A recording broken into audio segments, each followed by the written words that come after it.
We are live February 7th, 2026. We are a day away from the Super Bowl. And we're here. We're live talking Dynasty as always, because Dynasty never stops. But also we'll talk a little bit of Super Bowl if you guys want any bets or predictions or all that other stuff. And here solo today, maybe just for 30, 45 minutes. We'll see how it goes here. But of course, if you do have Dynasty questions and whatnot, please drop them in the chat. Always happy to talk Dynasty here. But yeah, Super Bowl tomorrow. I know some people are kind of like, I don't know, maybe not as excited for the Super Bowl as I think it's because we just didn't predict this matchup, right? Like we didn't predict this matchup, and so maybe it doesn't have like the star power as others. But I think it could be a good Super Bowl. I also think there's a good chance, in my opinion, that this could be a blowout. So we'll see what happens here. If it is a blowout, I think it's in the Seahawks' favor. If the Patriots are going to win, I think Patriots win close or Seahawks win big. That's kind of how I'm seeing this Super Bowl. But you never know. I hope we get a good game, not like last year. That will be 2 years in a row with some blowouts there. So even the NFC West puts the rivalry aside, all for one. Yeah, that is true. I mean, the Sam Darnold story is hard, like that. It seems like a Hollywood type of story, right? Like flamed out in New York, was kind of left for dead, went to Carolina, lost his job, had a great season with Minnesota until the last 2 games of the year. And he gets booted out of Minnesota, even coming off the best season he had up until that point. Seattle takes a chance on him, or, Seattle signs him, and here he is. He's in the Super Bowl, and he's playing the team where his infamous "I'm seeing ghost" comment, he was playing the Patriots when he made that comment, right? All the way back in whatever year that was, 18, 19. The "I'm seeing ghost" comment came after a game against the Patriots. Obviously, it's a different Patriots team, but still, it's a little storybook, right? And honestly, I know people are still saying oh, but it's Sam Darnold.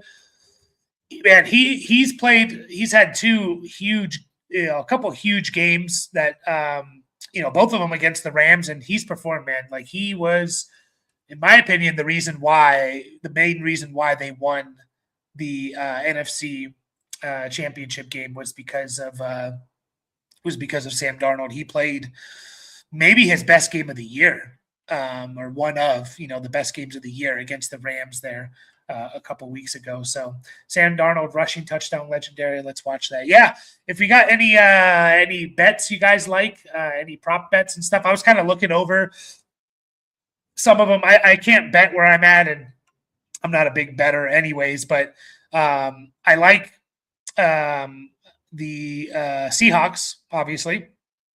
I think I mentioned that Seahawks to win. So I don't know what I'm trying to find the spread right now. I don't know what the spread is right now, but you guys can let me know what it is or not. But I like the Seahawks and the points. I think last I heard it was 4.5. I don't know how much that's changed. So again, I don't gamble. I can't even gamble where I'm at, so I don't know. All the best places to find it, but I do like the Seahawks in this game. I always like to choose Super Bowl MVPs and stuff like that, so we'll talk a little bit about that.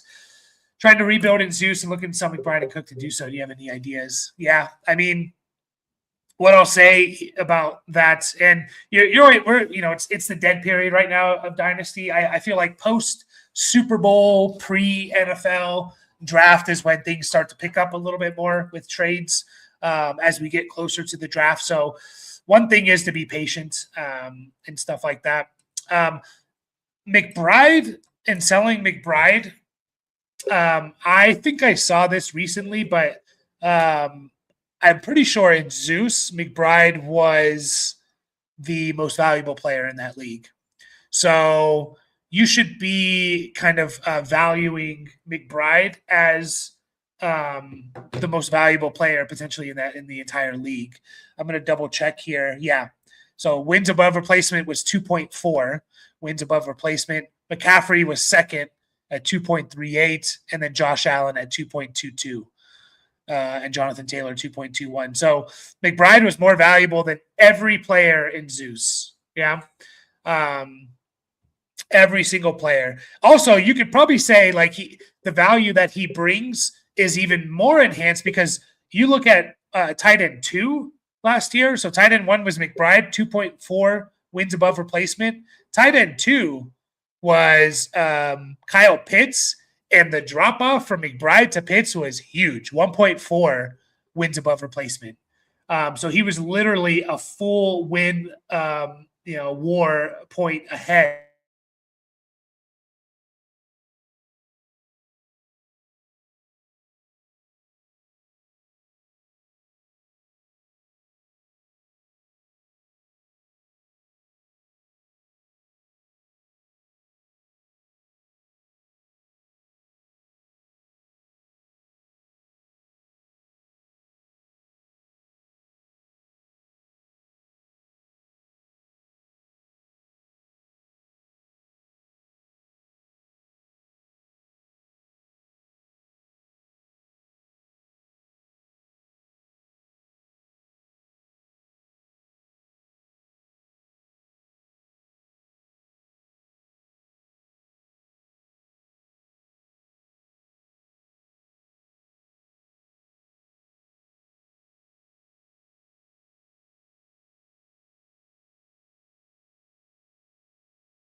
Am I back?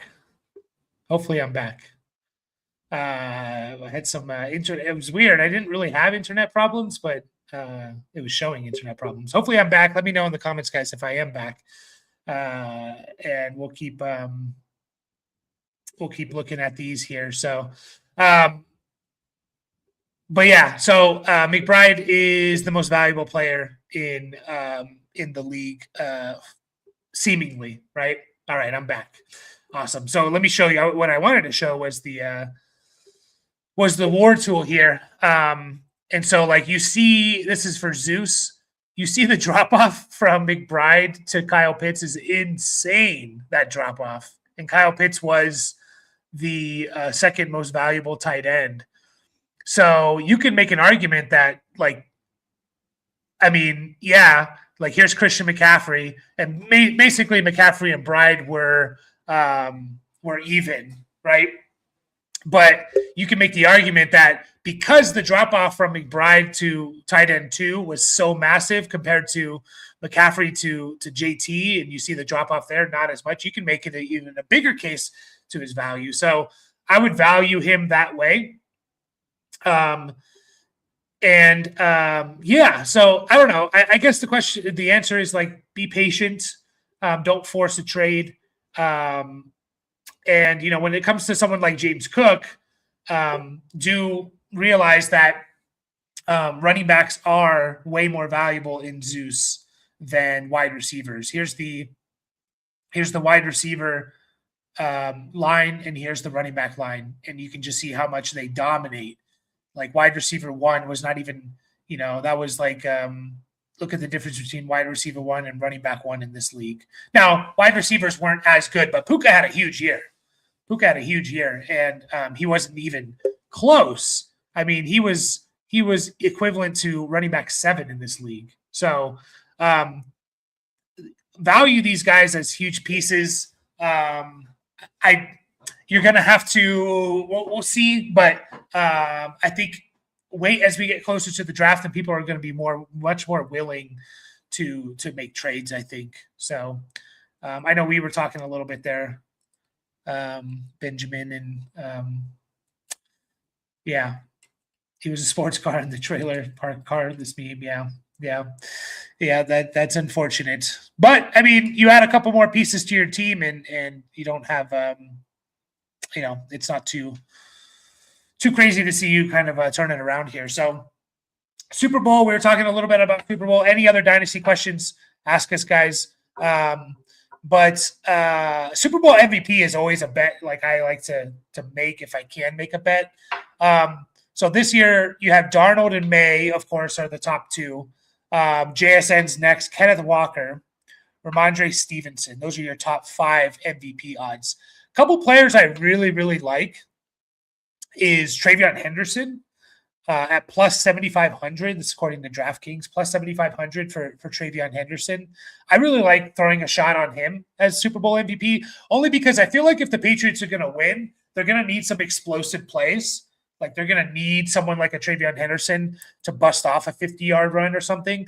And to me, he's really the only, I mean, him and like Booty, maybe like Booty can make a field down the field play or something. But, you know, Travion Henderson's probably their most explosive player. So I feel like if the Patriots are going to win, a good chance that the Patriots win is if they get like, you know, someone like a Travion Henderson really going off. And then I really like Rashid Shaheed. He's plus 3,000. So he's actually the you know, after the top guys, Darnold, May, JSN, Walker, Ramondre. So starting quarterback, starting running backs in JSN. Rashid Shaheed's the next guy for Seattle, plus 3,000. I kind of like that too, though, because of his special teams work that he can do. You know, does he return a punt? Plus, he plays on offense a lot. Like he can make a play on offense. He makes a play on offense, and he makes a big play in the special teams game. You know, we can easily see him being a big or a Super Bowl MVP, in my opinion. So those are two that, besides the obvious ones, obviously the safe bet is Darnold and May. But if you're just like throwing $10 on something, like why not throw $10 on Travion Henderson? You know, plus 7,500. So that would return to you 750 basically. So kind of like it.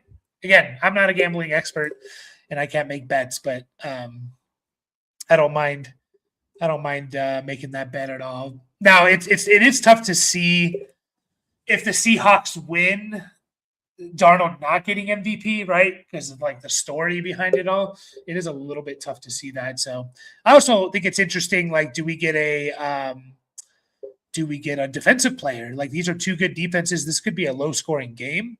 Do we get a defensive player that can kind of do something here? So Marcus Jones for the Patriots is pretty. So basically, it's May, Ramondre, Diggs are the top 3 for Super Bowl MVP, and then Marcus Jones is the next for the Patriots. So you know he plays on defense. He's obviously can be elite in the return game as well, punt returns in particular. So you know, kind of the same idea with Shaheed there with Marcus Jones. So, but yeah, let me know what you guys think about the Super Bowl and your predictions, and are you making any bets and stuff like that? There's always those, you know, crazy Super Bowl props and stuff like that. So yeah, what else? Wow, man, they have a lot. I'm just looking at like all the bets that they have here. They have a lot of stuff that you can do. It's kind of, they have cross sport specials.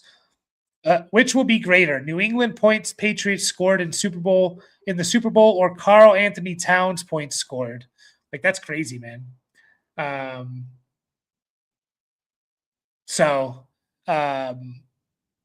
That's just crazy that you can make bets like that.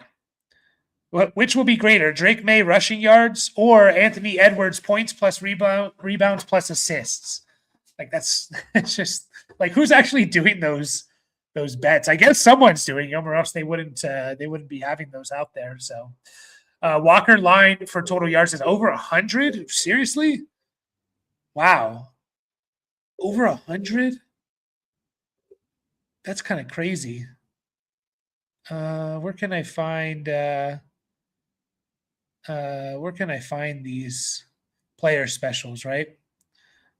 Or player props? Man, some of these are hilarious. So Kenneth Walker's rushing yards, 100. Wow. Yeah, I would be hammering the under for sure on that. Total yards, yeah. I mean, even obviously rushing yards, but even total yards, I would hammer the under. I mean, Patriots are getting back a couple of defenders. Milton Williams is probably the biggest, literally and figuratively, one. And like when he's out there, I think when he's out there, and maybe it was someone else, but I know when Milton Williams was healthy this year and played, and he played in 12 games. I think I heard that the Patriots never gave up. The longest rush they gave up was 12 yards. So, yeah, that's like crazy that he's there. I think it was Spillane, when Spillane and Milton Williams were playing, that the Patriots' longest rush they gave up was 12 yards. Like, wow. So yeah, I would be hammering the under there for sure. Let me see if I can pull up rushing and receiving. Yeah, Kenneth Walker 98. That's crazy. Insane. His rushing yards are 70. I think it's like setting the over-under at 70. Ramondre at 50, Drake May at 30, Travion at 19. I kind of like. I know they haven't really used him too much in the Super Bowl. I just feel like if they're gonna win this game, they're gonna need a guy like Travion to really produce here. So Travion 9, 12, and 3 carries in the playoffs. He's gone over 20 two of the last 3 games, or 2 of the 3 games in the playoffs. I kind of like Travion over 19 yards there rushing. I think I would put that as part of my parlay bet or something. So any others I like? Sam Darnold 5.5. I mean, Marv said Sam Darnold rushing touchdown. So I mean, if he's going to get a rushing touchdown, good chance he goes over 5.5, right? Not guaranteed, but what has his rushing been in the playoffs? Wow. I kind of like, oh no, never mind. He had 0 and 9. I thought he had 18 and 25. That was his sack yards. Darnold, what are we thinking about Darnold going over 5.5 rushing yards? I don't mind that at all. Don't mind that at all. Rashid Shaheed, they have at 4.5. Has he been getting carries? At least 1 carry in the playoffs? He's had 3 carries in the playoffs, Rashid Shaheed. He had 9 in the regular season. He averaged 7.7 yards per rush in the regular season. In the playoffs, he's averaged 9 yards per attempt. I kind of like Rashid Shaheed also over 4.5. If he gets a carry, I think he hits that. Probably. I mean, of course, he can get 0 yards, but I think there's a very good chance if he gets 1 carry, he hits that. He's had 3 in 2 games, 3 carries in 2 games. So, yeah. AJ Barner, he's their tush push guy, right? So if they do a successful tush push is essentially like what you're betting on with AJ Barner, because he's over under half a yard. Yeah, interesting stuff there. So Sam Darnold movie would be awesome with all the outsiders talking down on him, fan slander. Great movie. Yeah, absolutely. I agree. And again, the fact that he's playing in the Super Bowl against the team where I think when people think of Sam Darnold, at least up until this point, they think of I'm seeing ghosts. I mean, you guys know my brother, who's not here today, but who joins us. He dressed up on Halloween one year as like Sam Darnold seeing ghosts. Like that's how like in the media it was for football fans. And he's literally playing the team where that, the Patriots, where that comment came, after the game against the Patriots. Like it's just, you can't write it better, man. You cannot write it better. And again, it's not like he's being carried. Like Sam Darnold won them that game, that NFC Championship game against the Rams. The defense let up a lot of points. Defense let up 27 points to the Rams. Darnold was awesome in that game. So Sean's here. Nice, Sean. Glad you're here. Yeah, we're just talking a little bit of, obviously, Dynasty. If you have any questions, always drop those, guys, in the chat. But just talking a little bit of Super Bowl. Will be a shorter one today, most likely, and stuff like that. Halani is nice. Yeah, I was trying to figure out, like, my only issue with George Halani, so he's over under 10.5 rushing yards, is like, I'm not 100% sure, like, what's stopping the Seahawks from literally giving Kenneth Walker every single carry. They don't have to worry about next week. They don't have to worry about hurting him. I mean, obviously, I don't think he can get every carry because he needs a break. So Halani had 3 carries the first game without Zach Charbonnet against the Rams. He had 4 yards. So his over under is 10.5. So you're basically saying, is he going to get? Yeah, I don't know if he is going to get Sharp's touches though. Is the problem, right? Like they didn't do that last week with Halani. I mean, he had the three catches. So if you're talking about rushing and receiving props, then I don't mind that. Let's see. Rushing and receiving over under for George Halani is 26.5. In the one game without Charbonnet, he had 3 catches and 3 carries. He had 31 total yards. So I just don't know. Like, again, it's not the regular season, right? It's not the regular season. It's the last game of the year. I don't know what's necessarily stopping. Plus, Kenneth Walker's also a free agent. Like, what's stopping them from literally just giving Kenneth Walker, if they can, every single touch? So I don't mind the over-under receiving yards for Halani, or rushing receiving at 26.5. I don't know if I love the rushing yards. I mean, again, if you think he's going to get 3 carries and average 3.5 yards per carry, right? Then you're kind of bang on there with his over-under. So Halani is a sleeper. He's third to great running backs like Charbonnet Walker. They were premier coming into the respective drafts. Yep. I think I would definitely be stashing Halani in Dynasty because, again, you have Charbonnet coming off an ACL and you have Kenneth Walker as an unrestricted free agent, and they could get outbid for him. So Halani could be someone that is, really something here. So, but yeah, any other props that I like here, just over unders and stuff. I would go under on Kenneth Walker, 97.5 total yards. I would go over on Travion Henderson's either rushing or total yards. Rushing is his rushing yards is 18.5. I would go over on that. I would go over on Rashid Shaheed, 4.5 rushing yards, because they've given him 3 carries in the 2 playoff games. If he averages over in the regular season over 7 yards per attempt on a carry. So literally, you're kind of saying if he gets a carry, there's a very good chance he goes over that 4.5 yards there. So, and I kind of like Darnold over 5.5. He could be a little bit on the run here. So let's see. What is Drake Mays? Drake Mays at 35.5. Oof, that's a little high. I know he's gone over 60 or 65 in both the last 2 playoff games, or maybe it's every single playoff game here. Here are my current wide receivers in Dynasty Championship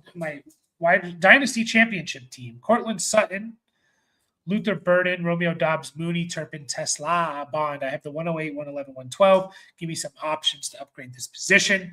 So if you're going to stick and pick, you are potentially looking at the 108, probably one of either Concepcion or Boston Falls. Let me think about this. So if it's a super flex league, you're going to have, obviously, Love, Mendoza, the three receivers in Lemon, Tyson, and Tate. So that's the first 5 picks. There's probably going to be a running back taken in the second round that's going to get into the first round of rookie draft. So that's 6. So, yeah, you're probably looking at Concepcion or Boston there if you stick and pick at the 108. If you're looking to trade those players,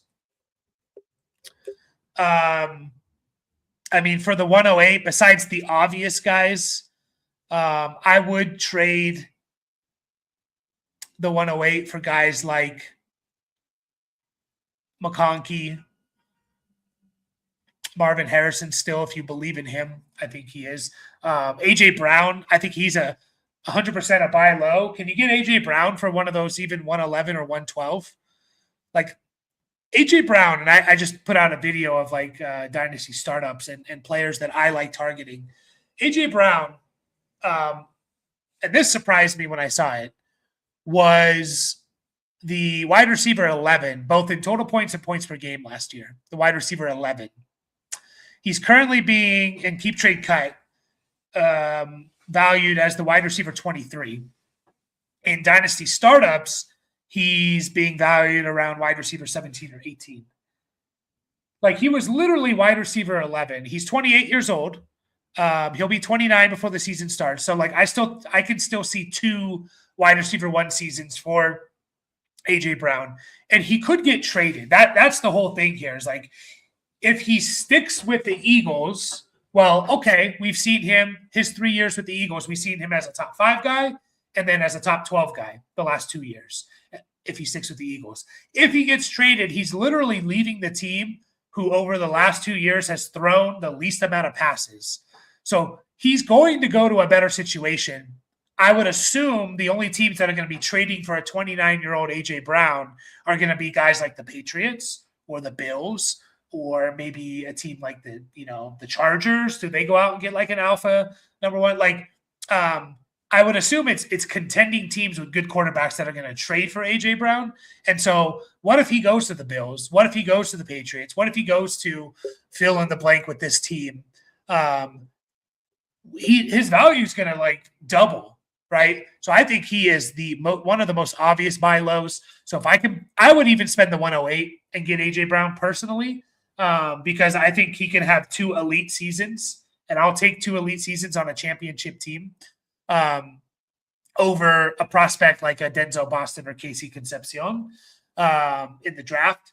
I know maybe not a lot of people agree with that, and that's fine, but I would package the 111 and the 112 for a guy like A.J. Brown. So the 108, I probably stop around like T. Higgins for the 108. BTJ, maybe, if you want to be the cutoff there. The 111, 112, I'll happily go down as far as just like straight up picks. I'll happily go down as far as like a Jalen Waddle, even a Jordan Addison. Again, in this year's draft, I think it's worth it because like the 111, 112, it gets sketchy. I kind of like this year's draft up until the 110, especially if it's a tight end premium league. Because again, you have those top 5 guys. You have, I'll count them out again. You have Love in no particular order. Love, Mendoza, Lemon, Tate, Tyson. And then Concepcion and Boston should be first-round picks at the wide receiver position. You're going to get at least one other running back that's going to go in the first round. Jonah Coleman, Jadarian Price, potentially 2. Kenyon Sadiq in a tight end premium. So we're at 9 there. We had another running back on top of Love and then, the RB2. That's 10. If Ty Simpson goes in the first round, that's 11. Like you can see the first round being, we're pretty optimistic about it. Plus there's other receivers that could go, early second round or to a good team in the second round. But it's still a little bit of a weaker draft. So for the 111, 112, I would go down to guys like Waddle, Zay Flowers, that range of guys. It gets a little bit sketchy for me, like Michael Wilson, Jaden Higgins, Ricky Pearsall, Metcalf. Like Pearsall, I think, is intriguing for one of those picks. But guys like Wilson, Higgins, Christian Watson, these are kind of the next guys after Jalen Waddle and Addison. I think I would probably just hold or I'd want a little bit more. Like give me Christian Watson and a late second round pick in 27, then I would do that trade. So yeah, those are some players I'd be looking at if you're not going to stick and pick. I don't know. At the 111, 112, you could get a guy like your boy Jacoby Lane. You could get maybe like who else could go there? Elijah Surratt could potentially be there. I'm kind of starting to like Omar Cooper. Chris Bell is another one. He could be a nice pick there at the 111, 112. So also, if you really want to make a push, like can you package the 108 and one of those other 111 or 112 and move up into the top 5? If you can get into the top 5, I guess it depends on how the draft goes, but there's a very good chance you're getting one of those top 3 receivers, unless it goes Love and then the 3 receivers, and then you're sitting there with Mendoza. But can you go 108, 111, move up into the top 4, top 5? And then you get one of those stud receivers, which I think those guys could be really, really good. That's an option too. But you definitely need help. You definitely need help at the receiver position there, Sean. Who should we rather target this year? Jonathan Brooks, Trey Benson, or Blake Corum? Or are there any other running backs from the 24 class who haven't popped yet that we should target? So of those 3, okay, so I'll tell you my worries about these guys. Jonathan Brooks is just, the guy hasn't played football since 2020. Would it be 2023 that he hasn't played football? Oh, no, he got into a 24 game, right? The guy's had 9 carries. He's carried the ball 9 times since, wait for I'm giving you the exact date. Since November 11, 2023.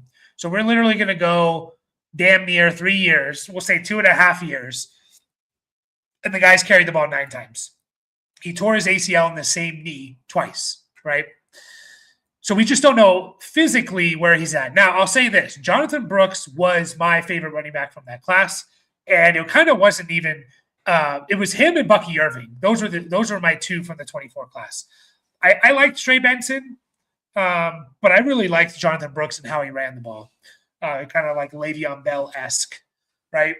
The problem is, again, the injury there. Trey Benson, I am 100% out on Trey Benson given his cost. Now, basing this off of cost, because again, you go and look, like Jonathan Brooks is like buried. He's RB 50. Like he should not be expensive at all. That being said, Jonathan Brooks not even 23 years old yet. That's kind of crazy. Buried in Dynasty. So at cost, I'm basing this all at cost here. I'm out on Trey Benson. He's RB 30, right? So he's around good players. Rico Dowdle, Algier, Chuba Hubbard, Tootin, and stuff like that. Like he's around those players, right? Speaking of, I thought I saw something on Tootin earlier. Maybe not. So he's still a very valuable running back. I'm kind of out on him for a couple reasons. One, he hasn't really played at all. He seemingly can't stay healthy, right? He's had in his career 92 carries in the NFL. He had his opportunity last year. He gets hurt. Now you have a whole new coaching staff coming in. They're not going to be tied to Trey Benson whatsoever. James Conner is still under contract, and don't sleep on James Conner having one more good year. I wouldn't be shocked if the team, because James Conner is just a good running back. So I would not be shocked at all. James Conner, who'll be 31 this year, if he has a RB2 year next year. So I'm kind of out on Trey Benson at cost, given that we haven't seen it yet. We're going on his 3rd year, and we have a whole new coaching staff coming in, a coaching staff that did not draft him. And then there's Blake Corum. I'm a big Kyren guy. I think Kyren is perpetually one of the most underrated running backs in Dynasty. I don't see Kyren going away. Kyren is awesome. he's been.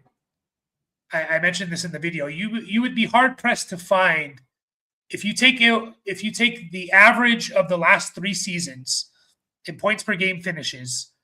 I would be very surprised if there's many people better than Kyron over the last 3 years. RB2 in 2023, RB9 in 2020. Is it either RB9 or 7 in 2024? And then I think he was like RB11 this year. I don't think there's anyone that has been 3 straight years in points per game in the top 12. I mean, maybe there's a couple, maybe like Derrick Henry or something. But there's not many guys. I don't see Kyron going away. He's only 25 years old. So my issue with Corum is I think he's still going to just kind of be behind Kyron Williams there. So at cost, crazy enough, I actually think that Jonathan Brooks is the one to go get. Again, at cost. Who has the best year next year? I would guess, my guess would be Blake Corum has the best year next year. But at cost, I think I would go for Jonathan Brooks because he's still young. He was a pretty, decent draft capital. And we're entering a situation with the Panthers where Rico Dowdle is a free agent and they could move on from Chuba Hubbard's contract. I looked at Chuba Hubbard's contract here. He signed a 4-year, $33 million contract, but I can't pull up the specifics here. But they have an out after this year. They can get out of it if they want to. I don't know if they can save a crazy amount of money on him, but I know they could save some money on him. So, for some reason the website Spotrac is down right now, and I can't pull it up how much they can actually save for his. So if anyone else can, let me know. But they could get out of that contract if they wanted to. So there's a path there for Jonathan Brooks to actually be a starter next year. So now, is he physically able to? I don't know, but there's a path at the very least. So weirdly enough, I think it's Brooks based off of just, again, the cost of him.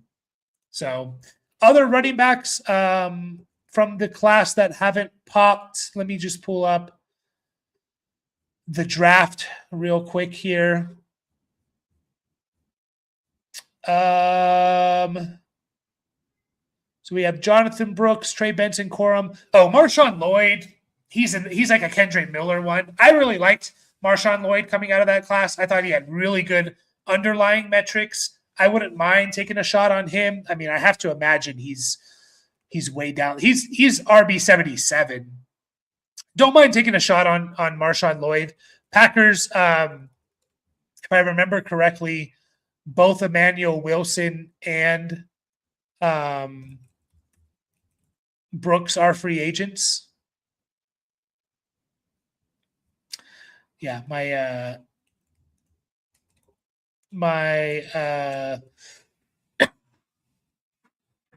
they're not free agents, but Marshawn Lloyd is someone, just because I really liked his underlying metrics there, and he's so cheap right now. Don't mind taking a stab at him. Jalen Wright as well. There could be something there. That's really about it. I mean, you have guys like Will Shipley. I don't really see it happening. Ray Davis is what he is right now, right? He's a handcuff. I think if he ever gets the opportunity, he could be awesome. But I think everyone's just viewing him as a handcuff to James Cook. Garendo, who knows? Isaiah Davis is another one. He's on the Jets. Everyone thinks of Braylon Allen as the main guy.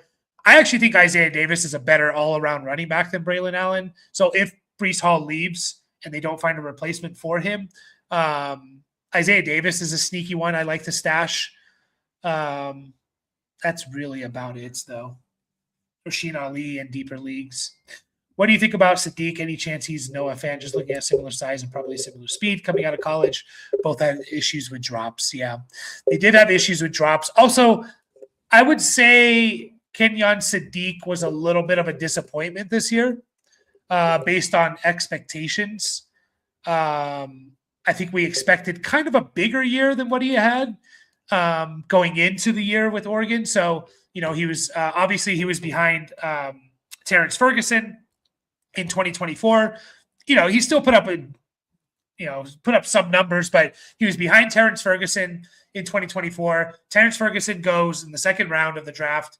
And then everyone thought, okay, here's Kenyon Sadiq's time, right? He's super athletic and stuff like that. When it comes to tight ends, and it's really unique for tight ends, to me, their athletic ability says a lot more than their just straight up raw numbers in college, right? If the combine matters in terms of fantasy relevant players, if the combine, if I had to choose one position where the combine matters the most for predicting future success, it is for tight ends. So I do want to see combine pro day numbers for him.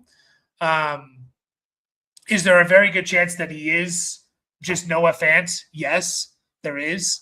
Absolutely is. Did struggle with drops. He had in his 3 years at Oregon, a 9% drop rate, and that's 16.7 and 10.5. Like last year, he dropped 10.5% of his passes. That's way too high. That cannot happen, right? So I really do want to see the combine numbers, because if he becomes like a and again, is it going to necessarily translate over? No, but I do want to see those numbers in terms of, do I think he's going to make it into into the first round based off of those numbers? So Noah Fant kind of had like a nasty combine, like a good combine. His 40-yard dash, his vertical, his broad jump, his 3-cone, all that stuff was off the charts, which is kind of what pushed him into the first round, in my opinion. And again, how has that turned out? Well, he's been kind of a bust, right? I think he's been maybe slightly better than we think, but so I am very curious to see for the combine. So I like what I see, but I do feel like there was something like, why wasn't he better? To me, he should have been better. And he just wasn't. So that's a little bit of a problem, in my opinion, there. But yeah, what are they predicting for Kenyon Sadiq? Let's see what they're predicting for him to run in the 40.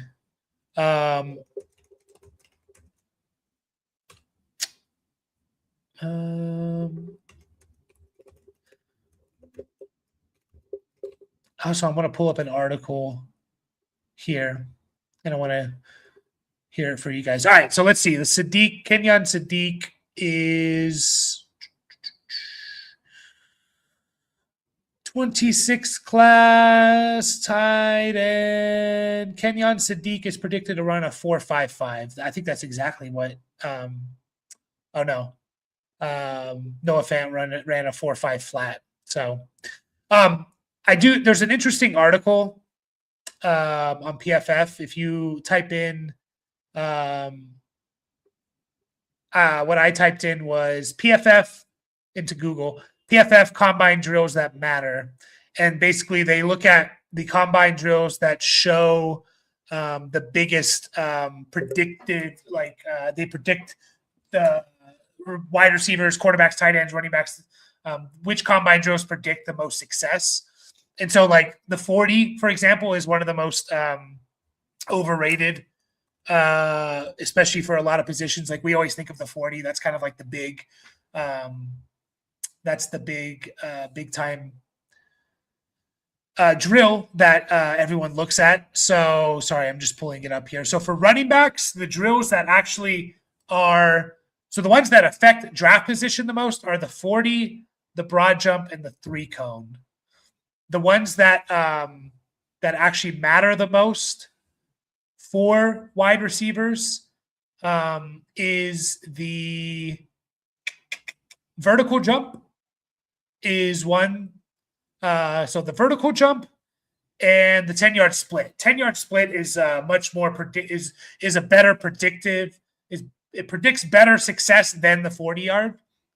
the 10-yard split, because again, like how many people are running 40 yards in the NFL? It doesn't happen very often. It's much more likely to have a 10-yard route and stuff like that. So, yeah, it was the vertical, and actually arm and hand size are actually pretty important for wide receivers. Yeah, tight ends. The 40-yard is valuable. The 3-cone and the vertical. For running backs, it was the I forget exactly now, but I'll find this and I'll post it in the Discord, guys, if you're not in there. So up in the Discord. So I was trying to pull that up in the fly, and it didn't really work there. So Denzel Boston is one of the top receivers in this class and should be a part of the big three. He has better hands than Tyson and has as far as contested catch, is one of the highest grades I've seen versus man. Denzel Boston, to me, has an incredibly high ceiling. Incredibly high ceiling. My only issue, and again, I need to scout these guys more. But in terms of there's a couple things that with Denzel Boston that concern me just a little bit, but not too much. The things I love about him, he doesn't really drop the ball, like you said, better hands. Like his career in college, 3.6% drop rate. That's insane. I think anything under like 5 is really good. He's at 3.6, so I love that. His contested catch rate is off the charts. The highest in a single season that I see is 76.9%, which is insane. Like you literally catch three quarters of your contested targets. And yeah, he does win against man quite well. So I kind of agree with you. Also, another thing that I like about him is his contested target rate, which shows, in my opinion, your ability to get open. And his is at 19%, which is good. It's not great, but it's good. Anything over, I believe, well, from my research at least, anything over 22%, I think was the number, is starting to get like a little bit worrisome. Contested target rate, some wide receivers that didn't separate well over the last few years, like they separated or had a very high contested target rate. Trey Harris was over 30%, just could not separate in college. Who were some of the other ones of high drafted players? Marvin Harrison was at 27%, and that's kind of the MO with Marvin Harrison, is like he's not separating. Keon Coleman was another one. I was out on Keon Coleman because he just could not separate in college at all. Xavier Legette, Jalen Polk, these are some high drafted players that had a pretty high contested target rate. Some other players that had a low ones, Lad McConkey was up there, like incredibly low. Troy Franklin was up there. So it's not the be-all, end-all. Like Puka Nacua had a pretty high contested target rate, if I remember correctly. Puka Nacua was pretty high. And also, that's kind of translated for Puka Nacua. Like, he doesn't separate a whole lot in the NFL. Maybe not as much as like we think, but the guy just makes every freaking catch. It's insane. So again, there's never going to be one number that's super predictive. But I like that Denzel Boston at least doesn't have a high rate. He doesn't have a low one, but he doesn't have a high contested target percentage. So I don't know. I don't think you're wrong in saying that, right? I don't think you're wrong in saying that. I am curious his speed numbers, not so much his 40, but his 10-yard split, because I think that could be a little bit low, and that might push him down just a little bit. He's a little bit too straight line, in my opinion, but there's not a lot to hate about the guy. That's for sure. So, yeah, I think I kind of do. Like, the production was there. Obviously, like, he was behind, Odunze, Jalen McMillan, Jalen Polk there for a couple years at Washington. But when he kind of took over as the guy, like, the guy produced at an insane rate. So I don't think you're wrong there, T-Zane. I really don't think you're wrong. Now, the more that I'm talking you through this and stuff. So I'm not talking you through it, but the more I'm talking through this. So, um, yeah, I don't think you're wrong. My hot take, I don't know if it's a hot take or not, but I kind of want to make Mekhi Lemon my number one wide receiver in this draft class. I kind of want to make it Mekhi Lemon. Like, he's so fun. I guess the knock on him is going to be the size. But again, that doesn't necessarily the guy doesn't play small. He plays like he's 6'5" or whatever. Like, he does not play small whatsoever. But yeah, I kind of want to make Mekhi Lemon my wide receiver one. He's yours. I don't think it's a hot take because he's already in the top 3. I always see when I see mock drafts, I always see it's like Tate and sorry if there's a loud noise. The washing machine's going off. It's always Tate and Tyson. It's like those guys are like consistently drafted in the top 10, and then Mekhi Lemon's like in the top 20. I think he's my wide receiver one. I really like Casey Concepcion a lot. I think he's just a fun player. I think he can be very versatile. I think he can carry the ball. Like, he could be like a Deebo Samuel-esque, not in terms of like comparison to the size, but to giving him carries and stuff, like using him creatively. Chris Bell, I like a lot because he's like a linebacker, but he plays wide receiver and he does not run like a linebacker. I really like Chris Bell as well. The only issue with him is he's coming off an ACL injury that happened pretty late in the year, November 22nd. Casey Concepcion does that. That is, yes, the drops are a concern. And I agree 100% with that. Like, are we looking at like a Kadarius Toney type of player here? And again, like I'm a little bit of a sucker for like these fun slot, versatile, quick twitch type of players. I am a sucker for those guys. Like, those are my receivers that I like, and they don't always, like, I was a big Xavier Worthy fan. Xavier Worthy hasn't played out quite how we expected. I was a big Matthew Golden fan. After year one, hasn't played out. Jeremy Bernard is another one that I'm very curious about. I see him consistently getting mocked in the early second round. He has a really good yards after catch. Like, he's kind of a yards after catch guy, a low drop rate. Contested catches can be good. He had a good season with 50%, but over his career, it's not so great. But he gets open. He gets open a lot. Him and Omar Cooper Jr. I really like Omar Cooper Jr. Starting to really kind of fall in love with him a bit because he gets open, 13% contested target rate. So he gets open. And he makes contested catches. So, like, not only is he getting open, but when he's not open, he's making contested catches. 66.7% in his career, contested catch rate for Omar Cooper. So, still looking for like the diamond in the rough guy. Still kind of looking for that guy. I know Ted Hurst is getting talked about quite a lot.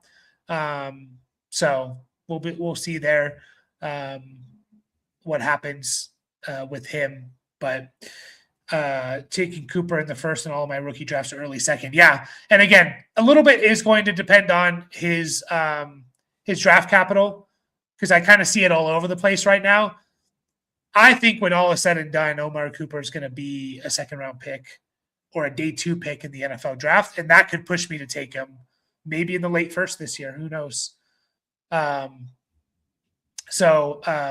Lane, yeah. So he went to a smaller school, North Dakota State, right? He has the size, right? The guy is he 6'5"? No, 6'3"? I know we don't have we have kind of what they list, which are always, they tend to be off by a certain amount. 6'3" is what I'm saying. 6'3", 210. Doesn't have the speed, right? I think that's what kind of like put Christian Watson a little bit on the map there. Like, Christian Watson ran a 4.36, and teams fall in love with big, tall players who can run fast, right? Speed is, you just can't teach it. That's why guys like Tutu Atwell go in the second round. Xavier Worthy, Matthew Golden, first round picks. A lot of it's because of their speed, and you can't teach that stuff. And even the threat of the speed, whether or not the receiver is good, the threat of speed, you need it on your offense. If you don't have a speed threat, it really hinders your offense. So the issue with Lane is, I'm seeing predictions of him running maybe even a 4.6, and that's not good for receivers at all. His yards per route run through the roof, low drop rate, good contested catch. Didn't have he had a pretty high contested target percentage, 25%. So I like Bryce Lane, but I am curious where teams are going to go with him. And if he doesn't run well at the combine. So, but again, that's not the be all end all. Like if he gets into the 4.5s, I don't think it matters as much. If he can run routes or be a physical receiver and stuff, like then it doesn't really matter. But the burst off the line of scrimmage is going to be the concern. So again, it's going to be fun with the combine. I know it doesn't, a lot of people say it doesn't matter. I think it matters a little bit more than those people that say. I think it's somewhere in the middle, right? If you're a huge combine guy, it probably doesn't matter that much. If you hate the combine, I don't think it matters that little. I think it's somewhere in the middle to where it matters. And it matters because like teams draft based on the combine as well. So it's going to be fun to really start digging into some of these deeper prospects for sure. So, but yeah. Anyways, guys, I think we're going to take off. Meant to do it a little bit shorter today, but we obviously got talking, which I always love. We're going to start adding Sunday evenings into our slate here of live games and stuff like that. So hopefully you guys will join us for that. Obviously, not tomorrow, but after the Super Bowl and all that. So, rookies have been added into Sleeper database. Rookies, not all of them, but rookies have been added, which means live rookie mock drafts with you guys. So join us, T-Zane, Sean, Marvin, Benjamin, Kevin, all you guys that join us each and every week, as well as others. Like join us, start mock drafting live rookie mocks with us. That should be a lot of fun. So thank you. Appreciate you all. And enjoy the Super Bowl. Eat lots of food. Drink beer if you drink beer. Water if you drink water. Whatever it is you like to enjoy it. It's the last football game we have until real football game until September. So it's a long off season, so enjoy it. Hopefully it's a good one. And we'll catch you guys all Wednesday the 12th. I don't know what day it is, but we'll catch you guys on Wednesday.